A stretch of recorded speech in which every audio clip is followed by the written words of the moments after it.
అయినటువంటి ప్రముఖ నిర్మాత చలసాని అశ్విని దత్ గారికి, అన్నగారికి అమితంగా అభిమానించే రామ్మోహన్ రావు గారికి, అన్నగారి వీరాభిమాని ప్రముఖ దర్శకులు నిర్మాత వైవిఎస్ చౌదరి గారికి, ఈనాడు మన సభకు ఇచ్చేసినటువంటి మరో ముఖ్యమైన అతిథి పద్మశ్రీ గరికపాటి నరసింహారావు గారు. వీరు కూడా నందమూరి తారక రామారావు గారికి మంచి అభిమాని.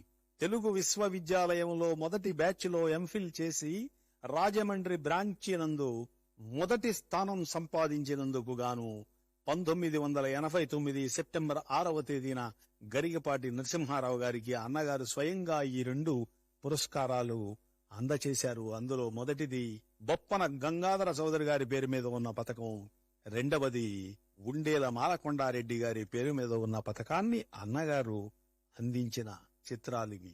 ఓ అభిమానికి ఆయన అభిమాన నటుడు 2 పథకాలను అందించడం ఆయన అభిమానులందరికీ గర్వకారణం.